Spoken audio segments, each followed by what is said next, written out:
Hi, everybody. Welcome back. I'm so glad to be back with another question for us. So let's get started. Dear Janice, I'm writing to you because I can't seem to get past what is happening at work. I am a very spiritual person, but when it comes to work, I get so upset. I know I shouldn't let people get to me, but I can't seem to help it. I work in the medical field and take my job very seriously because lives are at stake. When I see my coworkers not doing their jobs correctly or carelessly, it just flips me out. I try to help them because I care about my patients and they have labeled me as a know-it-all when I'm just trying to help. I went to my supervisor and he did nothing. I feel isolated, alone, and not liked. I don't know how to handle this. I feel I have tried everything. I don't want to get a new job because I love what I do, but this is really stressful. I would love to hear any suggestions that you may have. Signed, Alone and Isolated in New Hampshire. This is a tough one. I know problems at our job is really difficult and very understandable. I get this a lot in my practice. Our jobs tend to be our second family because we spend so much time there. So, of course, people are going to start to trigger us. It's normal and natural. But we just want to look at these triggers. When we're having a trigger on a scale of 1 to 10, if it's a 10, I always tell my clients, 75% of this is probably coming from your past, and 25% is coming from the actual situation. Because when it's such an extreme reaction, even though this warrants it because it's dealing with people's lives, it's still an extreme reaction. So we want to look at that, and we want to ask the angels to help us heal our past, to help us see where this is coming from. You have to look back, have you felt this way before? Have you felt this way in other jobs? Have you felt this way in relationships? Have you felt this way with your parents?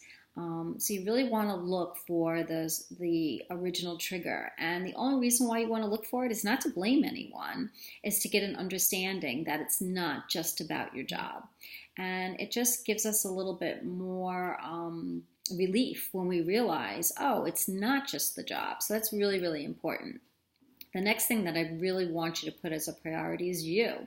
Your happiness and your care is my number one concern. So before your patients, you have to care about you. And caring about you includes you working on having a really happy, peaceful, fun working environment. Because when you're in that place, that's when you're giving your best patient care.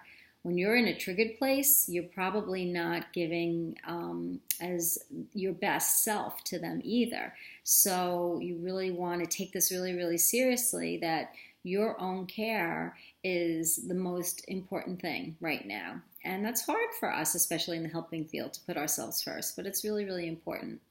So I want you to start to think about, how can you care about yourself more? How can you stay out of these triggered thoughts and feelings?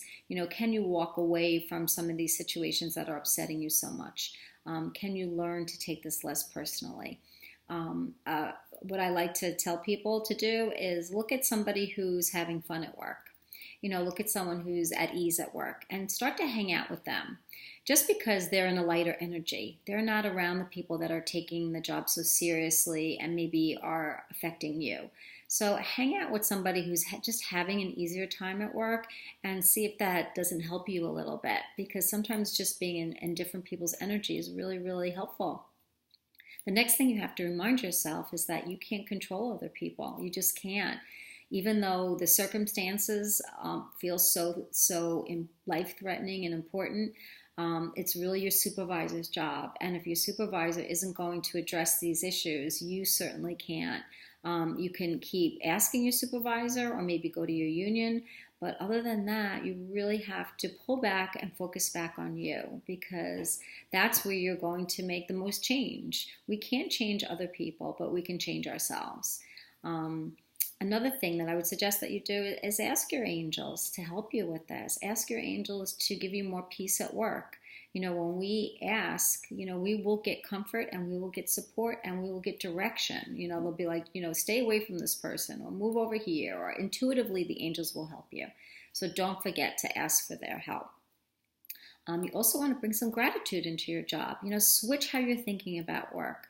You start off with some basic gratitude statements like, I'm so grateful I have a job. I'm so grateful that I have money coming in to take care of me and my family. I'm so grateful that I'm in a profession that I love. I'm so grateful that I care so much about my job to the point that I was putting myself at risk. I'm so grateful that I'm not at my job alone, that there are other people in this, and that we're all in it together and we're all struggling. And, I'm grateful. I'm grateful to have my job. So when you start to try to, reorient it, that helps. Because a lot of times what we focus on is really what we get. So if we're focusing on people's inadequacies or we're focusing on everything they're doing wrong, we're just going to keep seeing it. So I want you to change your focus with some gratitude and change your focus with try to catch what people are doing right. I mean, even the people that you feel, most triggering, what are they doing right? We can get hard on ourselves and then we can get hard on the people around us. So I want you to focus on what you're doing right, and I want you to focus on what other people are doing right, because that will give you some relief. And really, the whole object of this whole thing is giving you relief, because you do not want to, work this way every day. The angels tell me all the time, work on being happy every day, because in your happiness is your strength. And in your strength is your creativity, and is just in your joy. And then your life becomes very, very easy. And we don't realize that our power isn't in our triggered moments. That's when we're at our least powerful. We're at our lowest vibration. And believe me, I get triggered too. And, I was meditating the other day and the angels gave me this image of going on a train that, I was triggered and taking the train to this place that is not a good place. And why do I want to get on that train again? Why do I want to be stuck in the same way again? So they kind of push me to a different train. And the other train is more of, just feeling good and being happy in the moment, knowing that you're enough, knowing that you don't have to prove anything to anyone, that you can just laugh and have a good day. When we look for laughter, we will find it.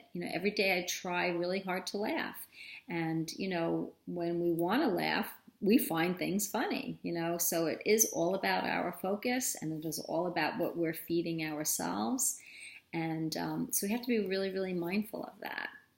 So this, is going to take a little unwinding, because it has been such a triggered situation for you, but give yourself some time, make your focus you, pull back from telling other people what to do. We hate to be told what to do.